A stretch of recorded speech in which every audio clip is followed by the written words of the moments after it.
everybody, what's going on today? Welcome to the channel. Today we're going to do a video. It's kind of like a pitching 101 video.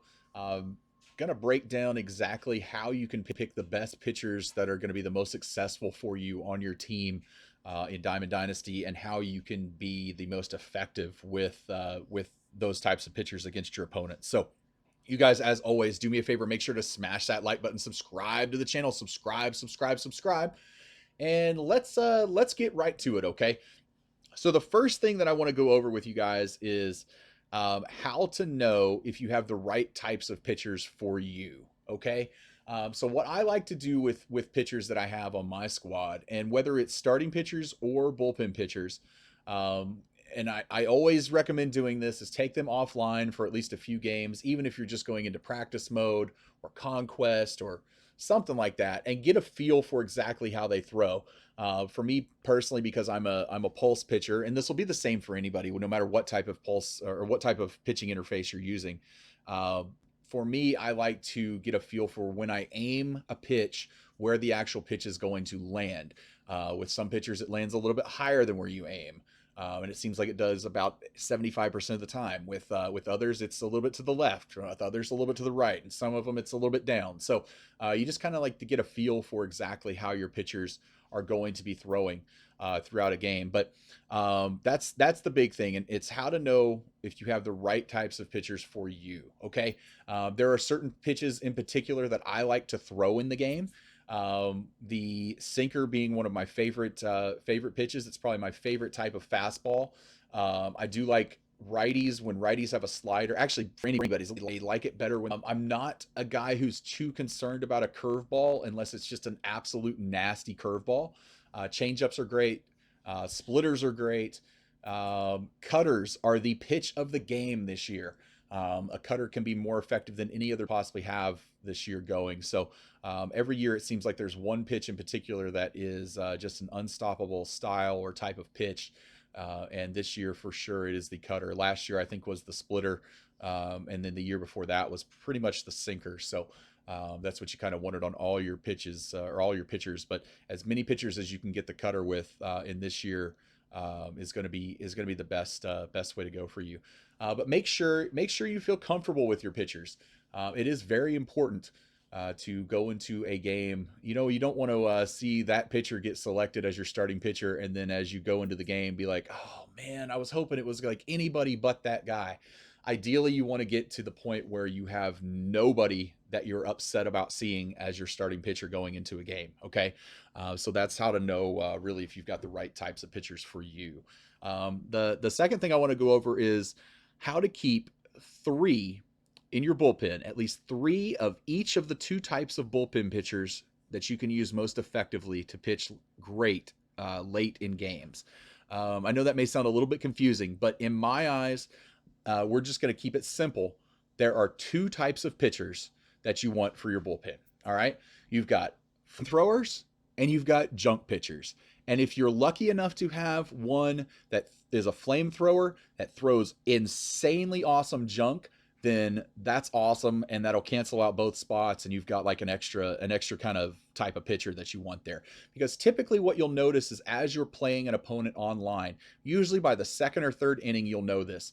You'll know if they can no chance catch up to the fastball, if they have no possible chance of catching up to it, as long as you're throwing like a 99, 90, 98. Let's say I've got Hershiser in the game, okay? Because this happens from time to time.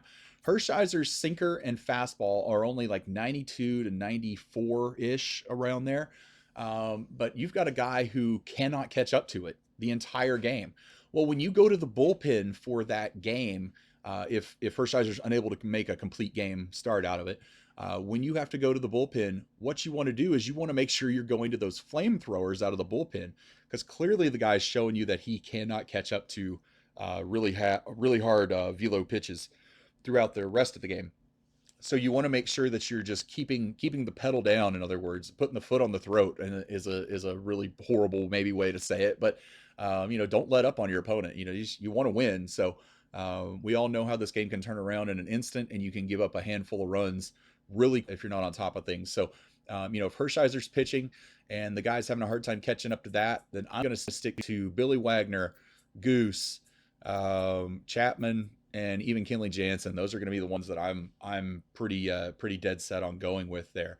But for me right now, Kenley Jansen is kind of one of those that can throw both types of pitches.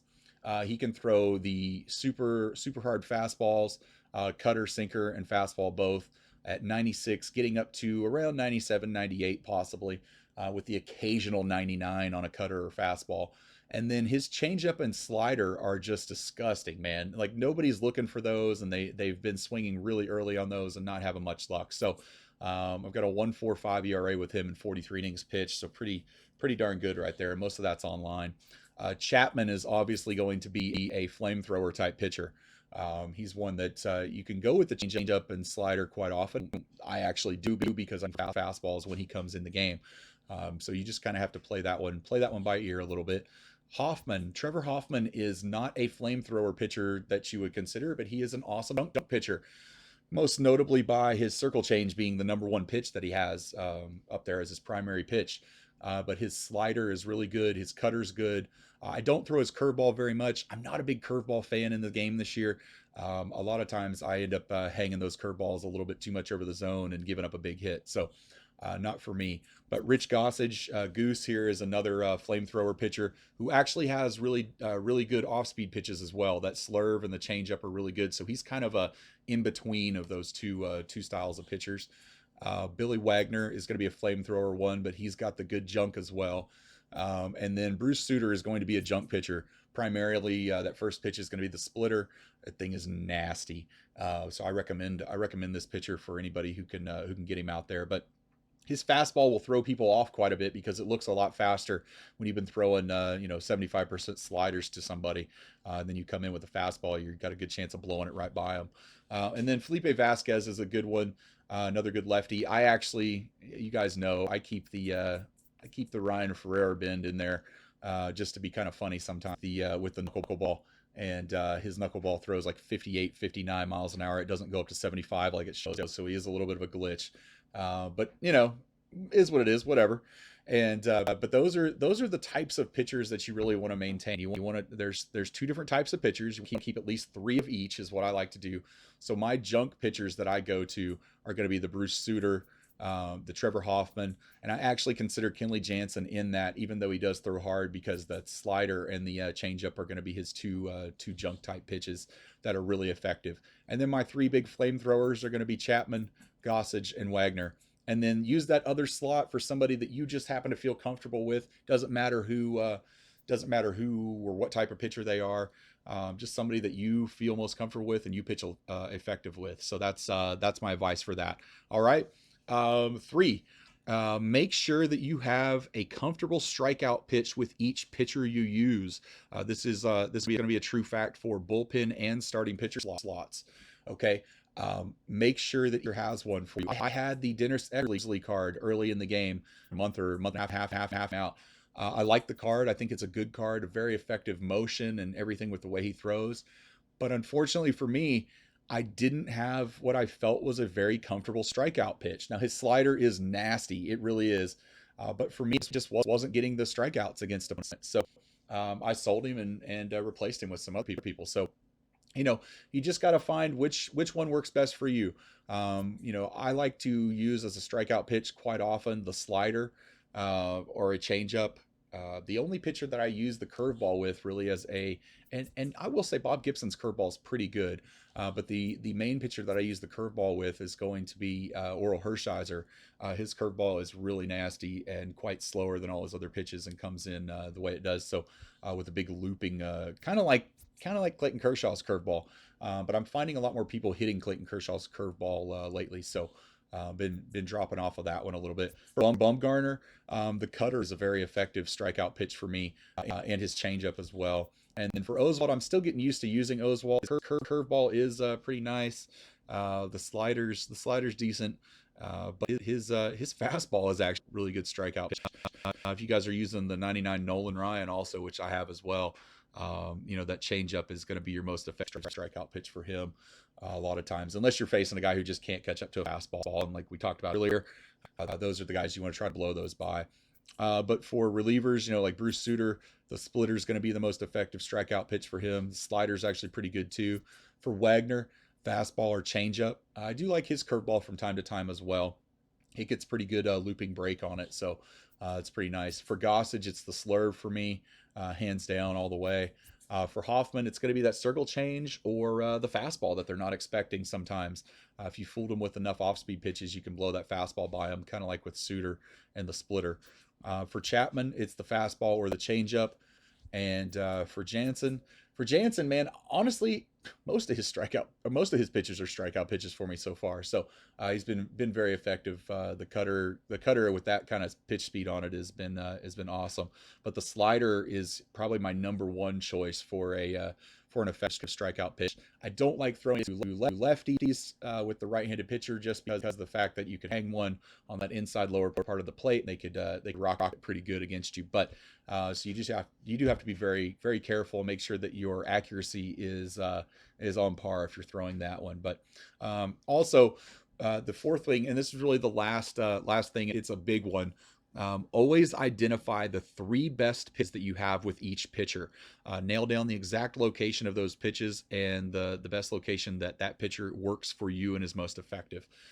So I'm not a big fan of starters that have only 4 pitches in their pitch selection, unless they've gotten rid of the curveball for some reason and they're still throwing like fastball, sinker, slider change. That's a little bit better for me. Or fastball two seamer that'll work as a sinker, slider changeup. But getting rid of the curveball is not a definite deal breaker for me. But I do prefer, and I think all of these have the 5 pitch selection. And then like with Gibson, there's 3 pitches that I know I pitch the most effectively with. It's going to be his fastball, his sinker, and his slider. Those are the top 3, and it's not always going to be the top 3 in the pitch repertoire up there. Also, it's sometimes it's going to be different ones. For Hershiser, it's going to be the sinker, the cutter, and the changeup for me. For Kershaw, it's going to be the sinker, the changeup, and the slider for me as well. And then for Bumgarner, it's going to be the cutter, the changeup, and the slider. And then Oswalt still undecided, but thinking so far it's going to be the fastball, sinker, and slider combination there. But find the 3 pitches. Usually out of a 5 pitch selection, there are 3 going to work best for you. And those are the ones you want to stay to for probably 60 to 70% of the game that you're using them. And then occasionally work in those other 2 pitches or other 1 pitch that he might have in the repertoire, because the less often that the opponent sees that pitch, the more effective it's typically going to be in online play. So you don't want to go into the first at bat of the game and you're pitching, and you don't want to throw all 5 of your pitches. Ideally, you want to keep them guessing a little bit, that one may be coming on down the line a little bit, just like real baseball. It's the same kind of theory that you want to really process and think through there. But hopefully these pitching tips help you guys to be more successful and to be more effective with your pitchers. I'm a guy who carries a well under 3 ERA in online play and through like 300 and some games. So I pitch probably better than I even do hit. So I thought sharing some of these with you guys would definitely be helpful. But remember, the first one was how to know if you have the right types of pitchers for you. The second one was how to keep 3 of each of the 2 types of pitchers in your bullpen so that you can be effective in late game situations, the most effective. And then make sure that you have a comfortable strikeout pitch with each pitcher to use. And this is true for bullpen and starting spots. And then the last one was always identify the 3 best pitches that work for you with each pitcher. Nail down the exact location that those pitches are most effective as well. So hopefully this helps. You guys do me a favor, as always, make sure to smash that like button, subscribe to the channel, subscribe. Visit BigTomK22merch.com for your t-shirts and hats with my Threadhead logo on them. Hope you guys are liking that stuff, and we will catch you guys on the next one. Thanks.